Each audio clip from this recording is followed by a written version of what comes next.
Hello guys, welcome back to our channel. ఈ వీడియోలో piece maker season 2 లోని episode 3 break down చేద్దాం. But దానికన్నా ముందు ఒక చిన్న రిక్వెస్ట్. మన ఛానల్ ని ఇంకా సబ్స్క్రైబ్ చేసుకోకపోతే వెంటనే సబ్స్క్రైబ్ చేసుకుని నోటిఫికేషన్స్ ఆన్ లో పెట్టుకోండి. సో దట్ నేను వీడియో పెట్టగానే మీకు నోటిఫికేషన్ వస్తుంది. Okay, let's break down the episode starting లో మనకి 3 years బ్యాక్ రిక్ ఫ్లాగ్ జూనియర్ కోట మాల్టీస్ కి వెళ్లే ముందు జరిగిన స్టోరీ చూపిస్తారు. సో ఈ ఫ్లాష్ బ్యాక్ ద్వారా ఎమిలియా అండ్ రిక్ ఫ్లాగ్ ఇద్దరు చాలా క్లోజ్ అని అర్థమవుతుంది. వీళ్ళిద్దరూ రిలేషన్ లో అయితే లేరు, ఎందుకంటే as per suicide squad movie Rick Flag June ని లవ్ చేస్తాడు అండ్ ఈ ఎపిసోడ్ లో కూడా జూన్ నేమ్ వస్తుంది. సో ఎమిలియా రిక్ ఫ్లాగ్ తో ఇంకో 2 hours లో నువ్వు కోట మాల్టీస్ కి ఫ్లై అవ్వాలి అని చెప్తుంది. సో ఈ సీన్ జరిగిన వెంటనే రిక్ ఫ్లాగ్ కోట మాల్టీస్ కి వెళ్ళిపోతాడు and Peacemaker Rick Flag ని చంపాడు కాబట్టి అందుకే క్రిస్ ఎంత ట్రై చేసినా కూడా ఎమిలియా అస్సలు అడ్వాన్స్ కాదు.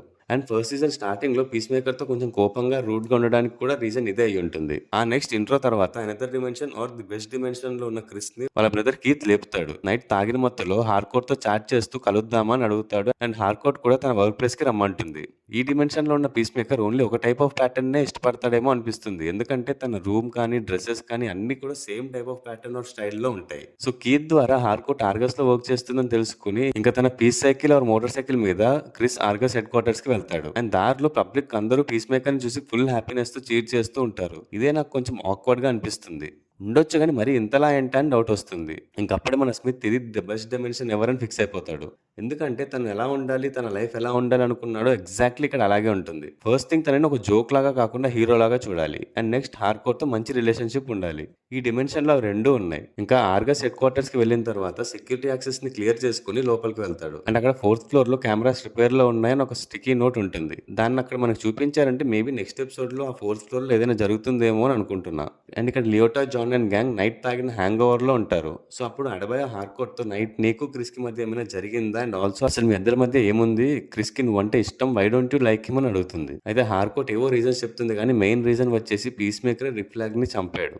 హార్కోట్ అండ్ రిక్ ఫ్లాగ్ క్లోజ్ కాబట్టి తనని చంపిన క్రిస్ తో క్లోజ్ గా ఉండలేకపోతుంది. సో ఆ డిమెన్షన్ లో క్రిస్ ఆర్గస్ ఆఫీస్ లో హార్కోట్ ని కలుస్తాడు. అక్కడ రిక్ ఫ్లాగ్ జూనియర్ ఉంటాడు and he's Harcourt's boyfriend. ఇక్కడ ఇంకొక ఇంట్రెస్టింగ్ డీటెయిల్ ఏంటంటే సూసైడ్ స్క్వాడ్ లో పీస్ మేకర్ రిక్ ఫ్లాగ్ ని చంపినప్పుడు ఏ డ్రెస్ అయితే వేసుకుంటాడో ఇప్పుడు కూడా రిక్ ఫ్లాగ్ సేమ్ కలర్ డ్రెస్ వేసుకుంటాడు. అది చూసి క్రిస్ కి ఆ మూమెంట్ ట్రిగర్ అయ్యి ఒక్కసారిగా బ్లాంక్ అయిపోతాడు. బట్ ఈ డిమెన్షన్ లో రిక్ ఫ్లాగ్ కొంచెం సాఫ్ట్ గా ఉన్నట్టు కనిపిస్తాడు. చెప్తున్నా కదా, ఈ డిమెన్షన్ అంతా కూడా డిఫరెంట్ గా అండ్ ఏదో ప్లాన్డ్ గా ఉన్నట్టు ఉంటుంది. ఈ టాప్ ట్రియో తప్పితే వేరే సూపర్ హీరో కూడా లేనట్టే కనిపిస్తుంది డిమెన్షన్ లో. ఆల్సో క్రిస్ ఫాదర్ ఆగీ స్మిత్ ఈ మెయిన్ యూనివర్స్ లో ఒక విలన్ అండ్ రేసిస్ట్, అలాంటిది ఆ యూనివర్స్ లో అతను ఒక సూపర్ హీరో. అండ్ ఇంకో ఇంట్రెస్టింగ్ థియరీ ఏంటంటే ఈ ఆల్టర్నేట్ డిమెన్షన్ లో అందరూ వైట్ పీపుల్ కనిపిస్తున్నారు ఇప్పటి వరకు అయితే. మరి ఈ టాప్ ట్రియో అలా పీపుల్ ని సప్రెస్ చేస్తూ డామినేట్ చేస్తున్నారా, వీళ్ళ యూనివర్స్ లో విలన్సా అనే ఒక థియరీ కూడా ఉంది. చూడాలి మరి కమింగ్ ఎపిసోడ్స్ లో. ఓకే, ఇంకా స్టోరీలోకి వచ్చేస్తే క్రిస్ అండ్ హార్కోట్ ఇద్దరు అలా బయటికి వెళ్ళి మాట్లాడుకుంటారు అండ్ క్రిస్ మళ్ళీ మనం కలిసి ఉందాం, నేను చేంజ్ అయిపోయాను, ఒక అప్పట్లా కాదు అని కన్విన్స్ చేయడానికి ట్రై చేస్తాడు. కానీ హార్కోట్ కొంచెం ఎస్టేట్ అవుతుంది, ఎందుకంటే ప్రీవియస్లీ క్రిస్ తన ఆరగన్స్ వల్ల బ్రేకప్ చెప్పేశాడని హార్కోటే చెప్తుంది. అండ్ ఇక్కడ తాగిన మత్తులో బాత్ లో పడుకున్న జాన్ ని విజిలాంటీ వచ్చి లేపుతాడు అండ్ అప్పుడే జాన్ కి సారా కాల్ చేసి క్రిస్ దగ్గర ఒక సూపర్ పవర్ డక్ ఉందని ఎందుకు చెప్పలేదు అని అడుగుతుంది. అయితే జాన్ క్రిస్ దగ్గర ఉన్నది డక్ కాదు ఈగిల్ అని చెప్తే ఆ ఈగిల్ మన ఏజెంట్స్ ని హాస్పిటలైజ్ చేసింది, నువ్వు వెంటనే ఇక్కడికి రా అని చెప్తుంది. అయితే సారాతో అది డక్ అని ఏజెంట్ ఫ్యూరీ చెప్తాడు, ఎందుకంటే తన బర్డ్ బ్లైండ్నెస్ వల్ల అది డక్ అనుకుంటాడు. కానీ ఆ విషయం సారాతో చెప్పకుండా నాకు జాన్ డక్ అని చెప్పాడు అంటాడు. సో ఇక్కడ హార్కోట్ అండ్ క్రిస్ అలా మాట్లాడుకుంటుండగా ఒక బాంబ్ బ్లాస్ట్ జరుగుతుంది అండ్ ఆ బ్లాస్ట్ చేసింది సన్స్ ఆఫ్ లిబర్టీ అని ఒక రెబల్ గ్యాంగ్.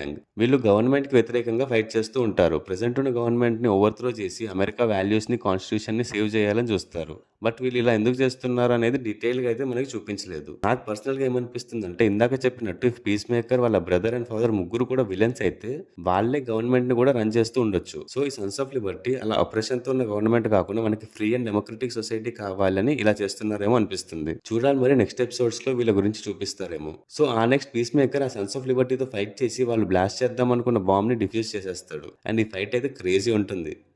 నాకైతే ఈ ఫైట్ సీక్వెన్స్ మొత్తం చాలా బాగా నచ్చింది. అలాగే అక్కడ బాంబ్ బ్లాస్ట్ చేసిన తర్వాత సన్స్ ఆఫ్ లిబర్టీ ఒక హెలికాప్టర్ ద్వారా ఎస్కేప్ అవుదాం అనుకుంటారు అండ్ క్రిస్ బ్రదర్ కీత్ వచ్చి ఆ హెలికాప్టర్ ని క్రాష్ చేసేస్తాడు. బట్ ఆ క్రాష్ అయిన హెలికాప్టర్ అక్కడ స్ట్రీట్స్ లోనే పడిపోతుంది. ఇఫ్ వీళ్ళు నిజంగానే వరల్డ్ సేవింగ్ హీరోస్ అయితే పబ్లిక్ సేఫ్టీ వాళ్ళ ఫస్ట్ ప్రియారిటీ. బట్ కీత్ అదేం ఆలోచించకుండా హెలికాప్టర్ ని ఆ స్ట్రీట్ పైన క్రాష్ చేస్తాడు అండ్ ఆ తర్వాత కూడా దాని గురించి అస్సలు పట్టించుకోడు, లైక్ ఎవరికైనా ఏమైనా అయిందా అని. వీళ్ళు ఏదో తేడాగా ఉన్నారని మళ్ళీ ఇక్కడ కూడా డౌట్ వస్తుంది మనకి. సో ఇంకా మళ్ళీ మన డిమెన్షన్ లో జాన్ ఎకానమస్ సారాని కలుస్తాడు అండ్ సారా ఒక ఈగల్ హంటర్ని తీసుకొచ్చాను అని రెడ్ సెయింట్ వైల్డ్ ని చూపిస్తుంది to kill Eagly. And also ఈగ్లీని చంపిన తర్వాత పీస్ మేకర్ ని కూడా చంపడానికి రెడీ అవుతారు ఇఫ్ పీస్ మేకర్ సరెండర్ అవ్వకపోతే.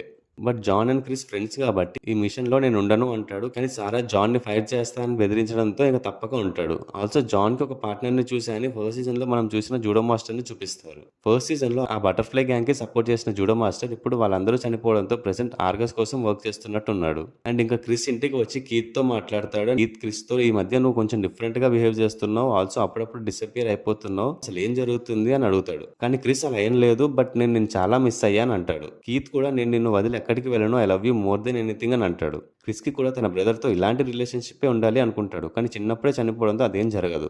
బట్ ఈ డిమెన్షన్‌లో క్రిస్ అనుకున్నవన్నీ జరుగుతున్నాయి. ఇంకా ఆ హ్యాపీనెస్‌తో మళ్ళీ ఈ డిమెన్షన్‌కి వచ్చేస్తాడు. అండ్ అదే టైంలో ఆర్గస్ నుంచి సారా అండ్ టీమ్ కూడా క్రిస్ ఇంట్లోకి ఎంటర్ అవ్వడానికి ప్రిపేర్ అవుతారు. అక్కడితో ఎపిసోడ్ ఎండ్ అయిపోతుంది. సో ఈ ఎపిసోడ్ కూడా చాలా బాగుంది. అండ్ చాలా డీటెయిలింగ్ అయితే ఇచ్చారు ఈ ఎపిసోడ్‌లో. సో ఇంకా నెక్స్ట్ ఎపిసోడ్స్ కూడా చాలా ఇంట్రెస్టింగ్‌గా ఉండబోతున్నాయని అర్థమవుతుంది. చూడాలి మరి ఈ స్టోరీని ఎటు తీసుకెళ్తారో. ఆల్సో రీసెంట్‌గా జేమ్స్ గన్ డీసీయూలో వచ్చే next Superman movie man of టుమారోకి ఈ పీస్ మేకర్ సిరీస్ ప్రీక్వెల్ అని చెప్పారు.